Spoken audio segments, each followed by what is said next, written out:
NHL regular season recap night 57. We're starting this one from the car because you guessed it, I'm at the rink once again. The first game tonight was the Buffalo Sabres taking on the Boston Bruins. Devin Levi called back up from Rochester, gets the start in this one. He was really good, stopping 29 of 30. Allmark for the Bruins stopping 32 of 35. Once again, you guys can do the math here. It's a 3-1 victory for the Sabres, who desperately needed a bounce-back win. They get that. Goals from Olofsson, Thompson, and J.J. Peterka. In this one, the Bruins' goal came from Brad Marchand. Those were not in order, by the way. Nonetheless, a big 3-1 win for the Sabres, who needed one in a big, big way. The Kings taking on the Montreal Canadiens, and in this one, the Kings looking to set an NHL record for most consecutive road victories. They do that tonight, winning 4-0 against the Canadiens. Sam Montembeault pretty good in this one, stopping 38 of 42, but Cam Talbot is the better of the two goalies, stopping all 24 Canadian shots. 3 points from Byfield, 2 goals and an assist. The other 2 goals from Doughty and Trevor Moore. Again, a 4-0 shutout victory for the Kings, who set the NHL record for consecutive road victories. The San Jose Sharks visiting the Detroit Red Wings in the debut of Patrick Kane for the Wings. This game was wild, dude. No goals in the first period. In the second, we get about 9 minutes in, and then the Red Wings score 4 goals in 4 minutes. Kostin, Rasmussen again, and Lucas Raymond. That's the end of the night for Mackenzie Blackwood. He gives up 4 on 20, I believe. Then the Sharks take over. They score 4 goals in 5 and some change. Tomas Hertl, Fabian Zetterlund, Nico Sturm, and a second from Nico Sturm, his first and second of the year. And then in the third, Dylan Larkin with his 11th with 13:20 in. With less than 2 minutes to play, Tomas Hertl gets another to make it a 5-5 game. We get forced to OT, where Mikhail Granlund is the hero. Granlund, whatever. It's a 6-5 overtime win for the Sharks. Detroit threw this one away big time. A tough first night for the Red Wings in the Patrick Kane era. The Leafs visiting the Senators in the Battle of Ontario. Josh Norris with the lone goal in the first in this one. In the second, it's Mitch Marner and David Kampf to make it 2-1 Leafs. Calle Jarnkrok would score about 3.5 into the third to make it 3-1 Leafs. They look to be pretty in control of this one, but Joseph Woll ended up going down in this game. He looked to have maybe a hip, knee, some sort of injury on a pretty innocent-looking play. Nonetheless, Martin Jones, who has spent the entirety of this year in the American Hockey League and only played a handful of games, has to come in cold, try to finish the job against a Sens team that had just been pouring shots on.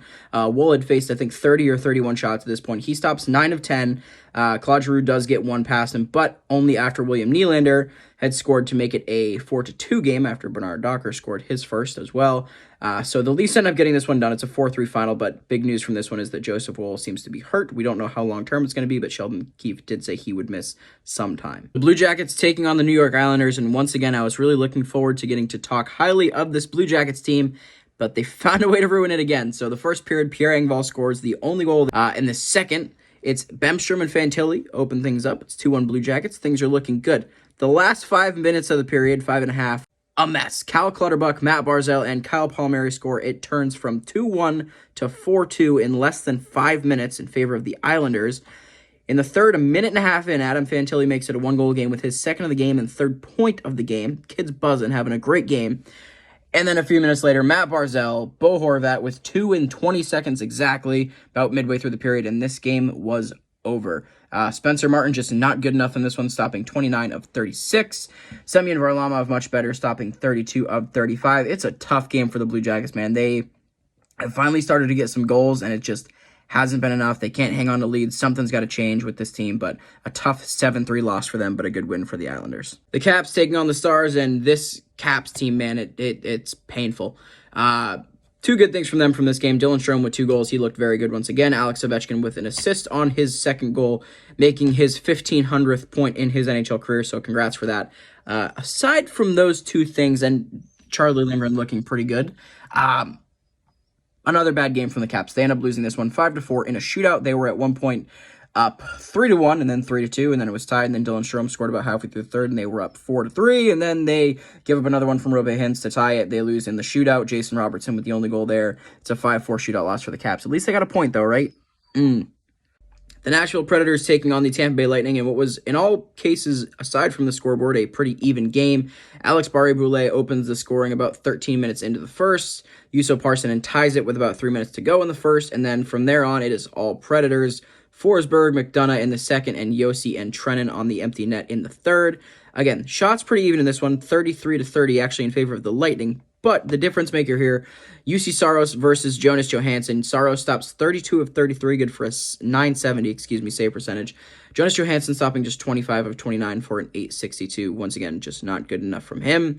Kind of what you expect to see from Saros, though, so good to see there. A 5-1 win for the Preds over a very on and off Tampa Bay Lightning team. The Anaheim Ducks taking on the Chicago Blackhawks in the battle of number 1 Connor Bedard versus number 2 Leo Carlzzzon. Aside from that matchup, it was kind of a snooze fest. The only goal in this game came midway through the second.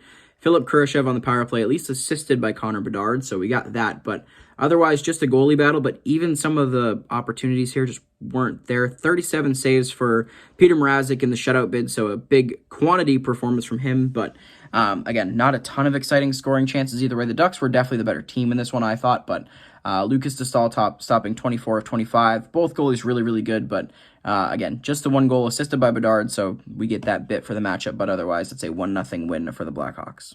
The Flyers taking on the Arizona Coyotes, and despite just beating up on a bunch of recent Stanley Cup champions, the Coyotes could not beat the Philadelphia Flyers. Lawson Cross with the lone goal in this one. Once again, I don't know if he's cursed, if he has a hex on him, what's going on there, but he's very good at scoring when no one else on his team is.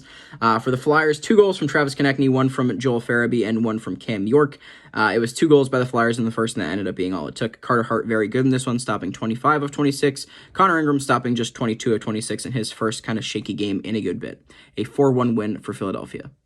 The Jets taking on the Colorado Avalanche in a powerhouse Central Division matchup.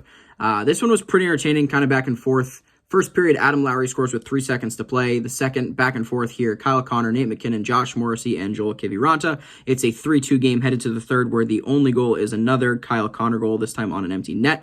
Connor Hellebuck, very good in this one, stopping 32 of 34. Alex Georgiev, okay, stopping 24 of 27. The Jets move within 1 game of the top spot in the Central Division, one that is turned out to be very, very close at the top end of things. The Avs here struggle on the power play. They go 0 for 4. You'd like to get one of those back in what was essentially a 1-goal game if you exclude that empty netter. But nonetheless, a 4-2 win for the Jets, who look to climb closer to that number 1 spot in the Central. The Hurricanes visiting the Calgary Flames in the second part of their Alberta road trip here. And as much as Coach Rod Brindamore did not like that game against Edmonton, he's not going to like this one against the Flames either. They opened the first pretty strong. 2 goals from Stefan Nason and Michael Bunting makes it 2-0 Hurricanes after the first. No goals in the second, but in the third period, things kind of fall apart for the Canes. 3 goals about 6 minutes apart here. Rasmus Anderson, Connor Zary, and Blake Coleman on the penalty kill. Dustin Wolf got the start in this one. He was pretty good, stopping 28 of 30. Pyotr Kochetkov, again, just not quite good enough. He played an all right game, but 24 of 27, and you'd like one more save there. I don't really think any of the goals were super, super soft, but nonetheless, another tough loss for the Hurricanes, who, despite being second in the Metro, just keep bouncing back and forth between the win and loss column. Again, back-to-back losses here in Alberta, but a big win for the Flames, who have somehow climbed to 4th in the Pacific despite an 11-12-3 record, but they needed this one big time, 3-2 Flames. The Minnesota Wild visiting the Vancouver Canucks, and Canucks fans, let me hear it. How nice does it feel to finally have a competent backup goalie? Minnesota throws 26 shots on Casey DeSmith, actually outshooting Vancouver despite a relatively low shot total there. Casey DeSmith stops all 26 shots. A 2-0 shutout victory for Vancouver despite Thatcher not playing. The guy gets some rest, and they still get a win. It's great. The only 2 goals tonight, Niels Hoglander from Myers and Besser, and Teddy Bluger from Dakota Joshua and Connor Garland. Obviously, Casey DeSmith, the first star in this one. Niels Hoglander with the game winner. Really not too much else to talk about. You probably need another save from Gustafsson, but at the end of the day, you need some goals too. And the Wild didn't get any. I think this is their first loss since hiring John Hines, so they went on a good little stretch there. But as always, all good things come to an end. A 2-0 win for Vancouver. The final game of the night, a late one between the Devils and Seattle Kraken. Akira Schmid was the hero in this one for the Devils. He stops 37 of 38. The Devils get outshot by over 20. Andre Palat opens the scoring in the first period. In the second, Ty Cartier ties it. But just a minute and some change later, Simone Nemec scores his first as a big leaguer. It's a 2-1 final in favor of the Devils. Once again, Akira Schmid, fantastic here. Nemec with his first NHL goal.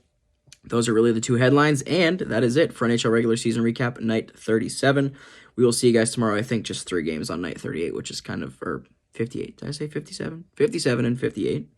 3 games tomorrow. We will see you guys then.